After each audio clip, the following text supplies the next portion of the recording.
ওয়াকারের বক্তব্যের উপরে সাখাওয়াত করছে যে সেনাপ্রধান না বুঝে কথা বলেনি। আমার খুব গালি দিতে ইচ্ছা হইতেছিল, রোজা রমজানের দিন তো। আবার আমি জানি সাখাওয়াত মিয়া আপনি গিয়া প্রফেসর ইউনূসের কাছে গিয়ে বলবেন পিনাকে আমার যা তা না বলে গালি দিছে, এইগুলি আপনি পার পেয়ে যাবেন, আমি এটা হইতে দেবো না। বুঝলাম সেনাপ্রধান খুবই বুঝমান লোক, কিন্তু সাখাওয়াত সাহেব আন্নে কি বুঝমান লোক? প্রফেসর ইউনূসের সরকারের উপদেষ্টা, আপনি যেই পজিশনে থেকে সেনাপ্রধানের বক্তব্য ডিফেন্ড করতেছেন, এটা কি আপনার এখতিয়ারের মধ্যে পড়ে? এটা কি উপদেষ্টা পরিষদের বক্তব্য? এই বক্তব্য কি প্রফেসর ইউনূসের সরকারের অফিসিয়াল পজিশন? প্রফেসর ইউনূসের কি অফিসিয়াল পজিশন? আমরা এটা পরে দেখবো, উনি নিজের মুখে বলছেন। তো আপনি যেটা বলছেন নাকি সেটা কি সরকার আপনার এই কথা বলার দায়িত্ব দিছে? কোনোটাই না। আপনি যে এই কথা কইতে পারেন না উপদেষ্টার শপথ নিয়া, এই আক্কেলটাও আপনার নাই। কিছু মানুষ না বুড়া হয় কিন্তু বড় হয় না।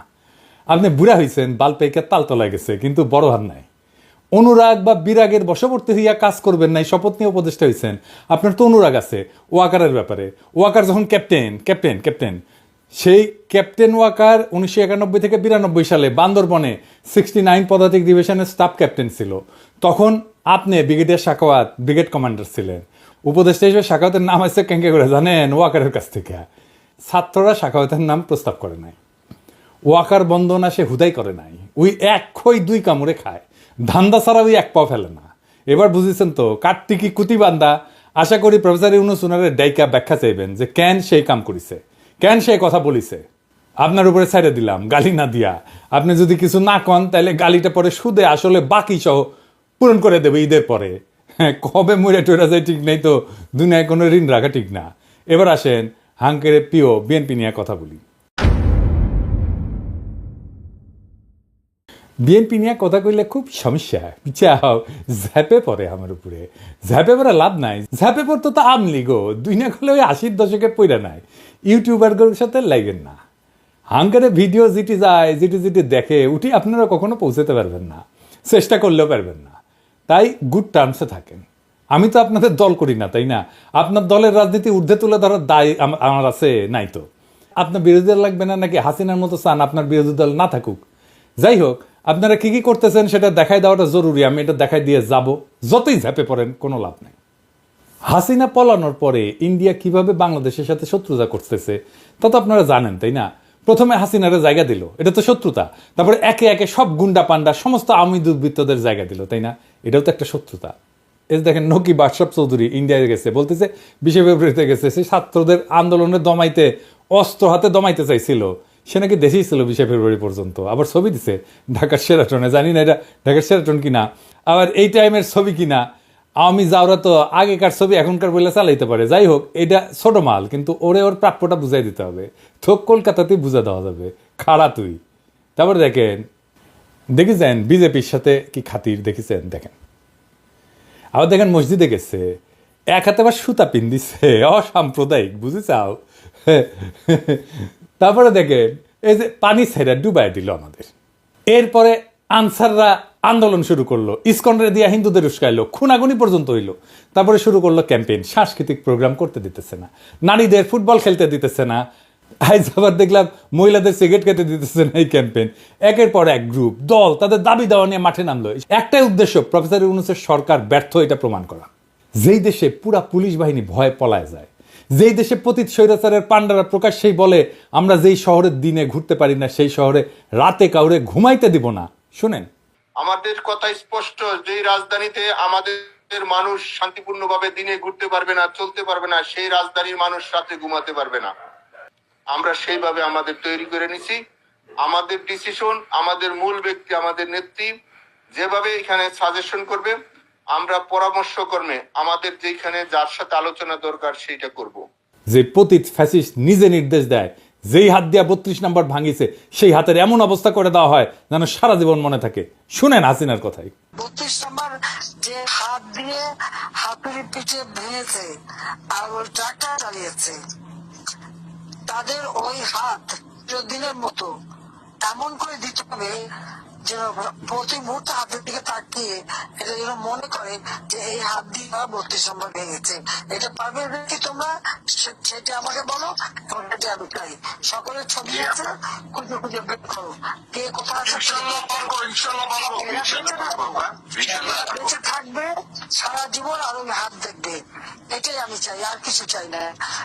যেই দল বাংলাদেশের 2জন প্রবাসী ইউটিউবার আমি আর ইলিয়াস তার মৃত্যুদণ্ড ঘোষণা করে, হত্যার ঘোষণা দেয়, শুনুন। পিনাকি ভট্টাচার্য, ফ্রান্সের একটা লয়ের কথা বলি। If you kill someone, you don't need to death penalty. Maybe life in the prison, 10 years, 12 years. ফ্রান্সে কি বাংলাদেশের মানুষ নাই?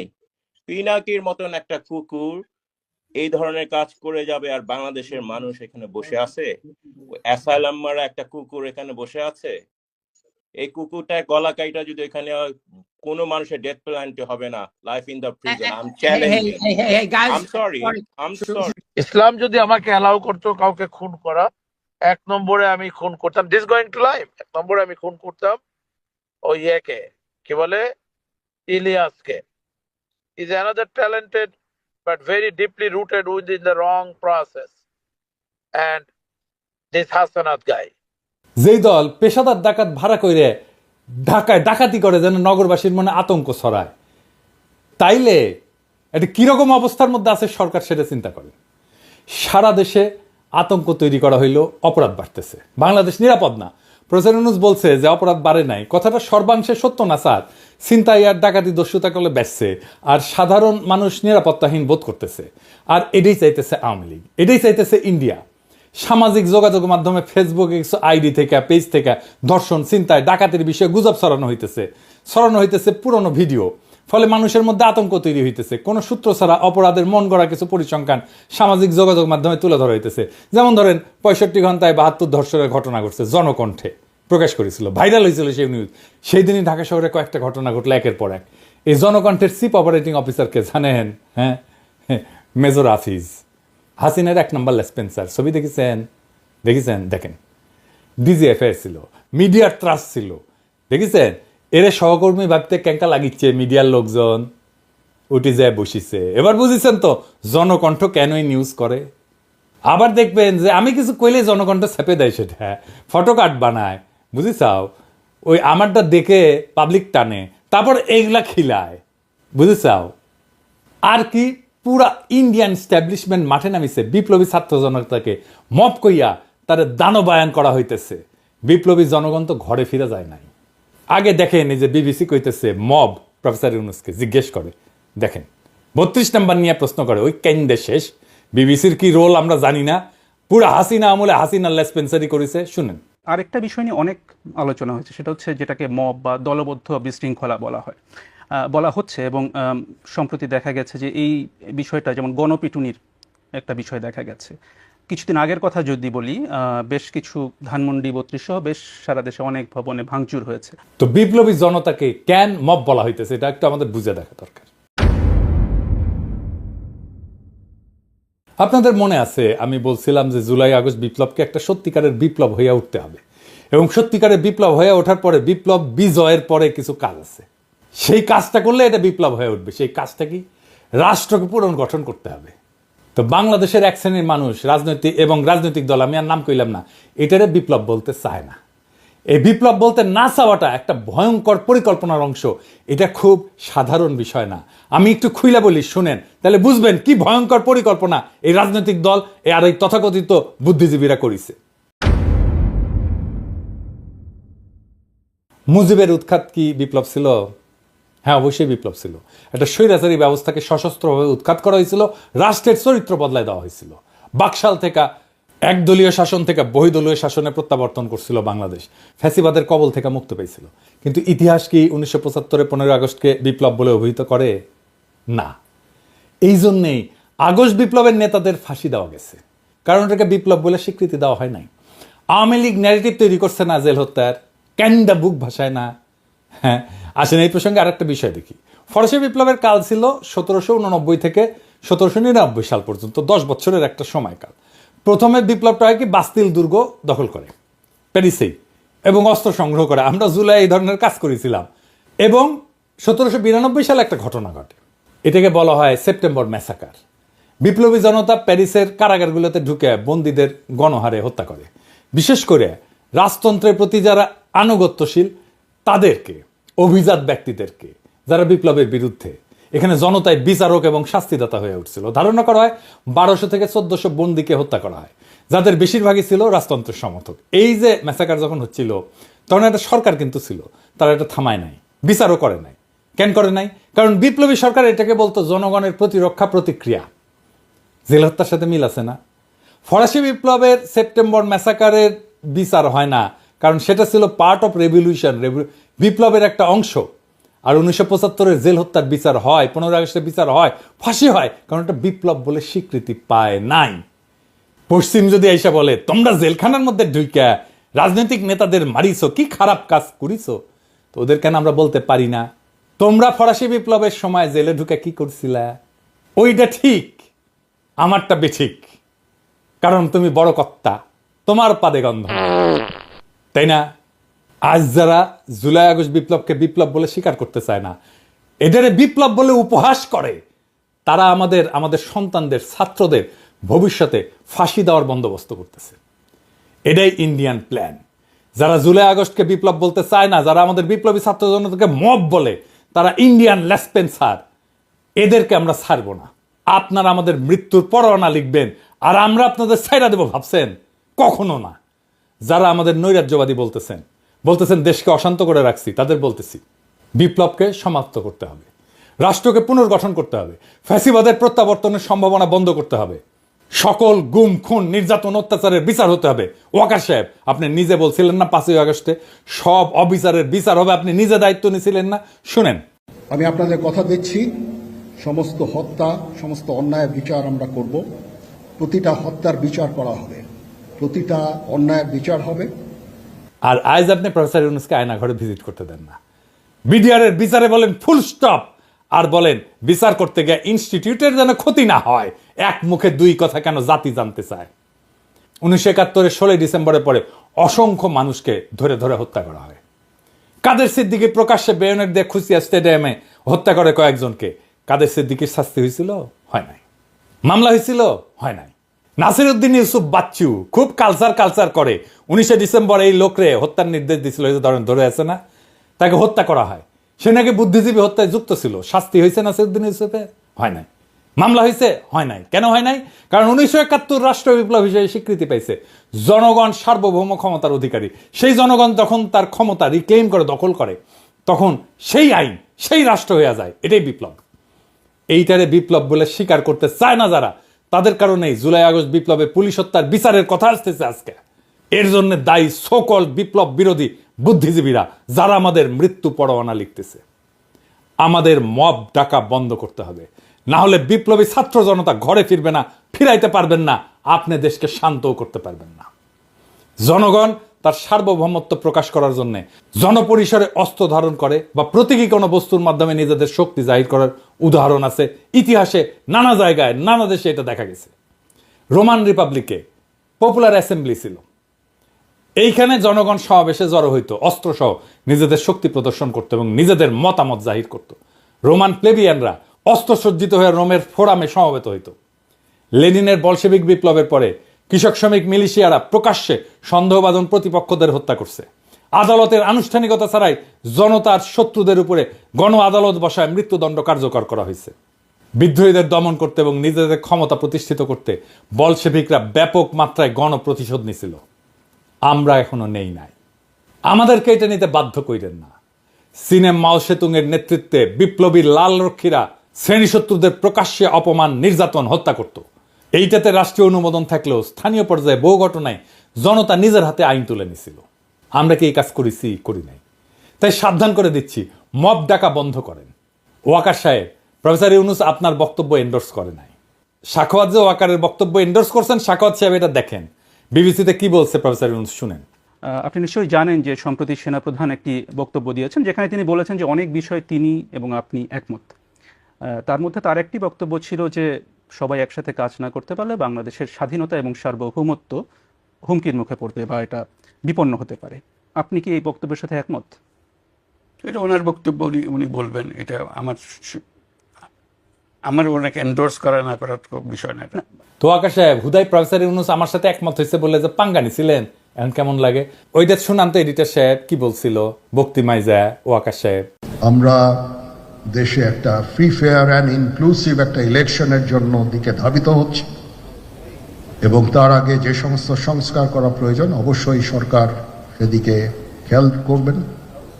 আমি যতবারই ডক্টর ইউনূসের সাথে কথা বলেছি, হি কমপ্লিটলি এগ্রিজ উইথ মি। এখন একটা ইন্ডিয়ান লাইন, সেটা হইতেছে প্রফেসর ইউনূসকে সরাইতে হবে। এই দেখেন রিপাবলিক টিভির মৌ কি বলে, দেখেন। এই মোহাম্মদ ইউনূসকে যদি না সরানো যায় ভারতের মঙ্গল নেই। শুনেছেন, এইটাই ইন্ডিয়ান লাইন। এই মোহাম্মদ ইউনূসকে যদি না সরানো যায় ভারতের মঙ্গল নাই, এটাই ইন্ডিয়ান লাইন। তাই এখন লাগিছে প্রফেসর ইউনূসকে কিভাবে সরানো যায়, এটাই রাস্তা। যত দ্রুত সম্ভব নির্বাচন দেওয়া যায়। তাহলে কিভাবে এটা অর্জন করা যাবে? 1 নাম্বার, বাংলাদেশে আইন শৃঙ্খলা নাই এটা প্রমাণ করা। কিভাবে ইন্ডিয়ান প্রভাবিত জনকণ্ঠে এই কাজ করিচ্ছে সেটা দেখাইলাম। এরপরে দেখেন মির্জা ফখরুল ইসলাম এসি বাস্ট হয়েছে, সেটাকে নাশকতা বলে পত্রিকায় বিবৃতি পাঠাইছে। আওয়ামী লীগ আমলে বজ্রপাতের ঘটনাকে বোমা হামলা বলে মামলা দিত বিএনপির নেতাদের নামে। মির্জা ফখরুল এসি বিস্ফোরণের ঘটনাকে বোমা হামলা বলে পত্রিকায় বিবৃতি পাঠাই দিল। পরে অবশ্য ক্ষমা চাইছে, কিন্তু বিএনপি যে চাচ্ছে এই সরকারের উপরে আইন শৃঙ্খলার অবনতির দায় চাপায় দ্রুত নির্বাচন দিতে বাধ্য করতে, সেটা স্পষ্ট এই ঘটনায়। এইটা এসি বাস্ট হওয়ার ঘটনার নাশকতা, এটা আগে আসছে আওয়ামী লীগের পেছে, তারপরে আসছে বিএনপির বিবৃতিতে, বুঝছাও? আর বিএনপি কি কইতেছে? কইতেছে একটা সুষ্ঠু অবাধ নিরপেক্ষ নির্বাচনই সবচেয়ে বড় সংস্কার। আর এর সর্বনাশ, রাষ্ট্রের কোনো সংস্কারের দরকার নাই ভাই। আপনারা তো আপনাদের কর্মীদের কন্ট্রোল করতে পারতেছেন না। আমার কথা না, আপনাদের দলের নেত্রীর কথা, রুমিন ফারহানার কথা শুনেন। বিএনপির নেতা কর্মীদেরকে মাঠ পর্যায়ে কন্ট্রোল করা যাচ্ছে না। চাঁদাবাজির সঙ্গে যুক্ত, জমি দখলের সঙ্গে যুক্ত, টেন্ডারবাজির সঙ্গে যুক্ত। আমার এলাকাতে পথধারী নেতারা কেউ মাটি ভরাট করে নদীর উপরে জমি দখল করে, আরেক উপজেলায় পথধারী নেতারা মামলা বাণিজ্য করে।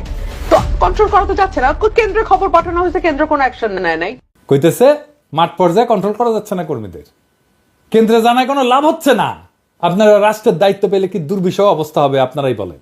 এটাই চাচ্ছে ইন্ডিয়া আপনারা ফেল করেন, নিদারুণভাবে ফেল করেন, তারপরে ইন্ডিয়া ঢুকে যাবে, শর্ট কইরা হাসিনাও ঢুকে যাবে। এটা বুঝতেছেন না কেন? আবার দেখেন তারা বলতেছে লেবুর হালি 200 টাকা। আমি শিওর ওরা বাজারে যায় না, বাজার বোধহয় কেউ কইরা দিয়ে যায়। আমি দেশের কয়েকটা জায়গা থেকে লেবুর দাম জোগাড় করেছি, একে একে দেখি। হ্যাঁ, প্রথমে বগুড়া। আসসালামু আলাইকুম। আজ 2025 সালের 2রা মার্চ। আমি বগুড়া জেলার বিখ্যাত বৃহত্তম বাজার, এটা কলোনির বাজার। নিত্য প্রয়োজনীয় বাজার সেরে ইফতারিতে সবচেয়ে প্রয়োজনীয় উপাদানই হচ্ছে লেবু। সেই লেবুর বাজার দর কেমন আজকে আপনাদের একটু শোনাই। ভাই আসসালামু আলাইকুম, আপনার লেবুর দাম কিরকম? আগে 2-3 দিন আগে আমরা বেশি আপনার 70 টাকা 80 টাকা হালি, সেই হিসেবে আজকে একটু কম আছে। যেমন ওইটা বেশি 60 টাকা হালি, এটা 50 টাকা। মানে এই বড়টাই 60 টাকা। ভাই লেবু কত করে যাচ্ছে? 50 টাকা হালি। তো লেবুর দামটাই মনে হয় একটু বেশি নাকি? 50 টাকা হালি। ভাই লেবুর বাজার কত যাচ্ছে? 40 টাকা 50 টাকা হালি যাচ্ছে। আচ্ছা, গতকাল কত ছিল? গতকালে একই রেট ছিল 50 টাকা। কত দেখলেন? 50 টাকা হালি, তাই না? কক্সবাজার আসেন। আমরা আছি এখন কক্সবাজার শহরে কানাইয়া বাজার। ভাইয়া লেবু কত? খালি কত? খালি 70 টাকা। কত? 15 টাকা। কম হবে না? কত দেখলেন? 60 টাকা হালি, তাই না? পটুয়াখালী আসেন। হালি 50 টাকা। 50? কি দাম কি বাড়ছে নাকি? না, এখন আগের মতনই আছে। মনে কাছে রোজার এখন তো সিজন না, রোজার আগে আসলে আপনার 50-60 টাকা, এখন ওই 50 টাকা আছে। কত দেখলেন? 50 টাকা হালি, তাই না? ঢাকায় আসেন।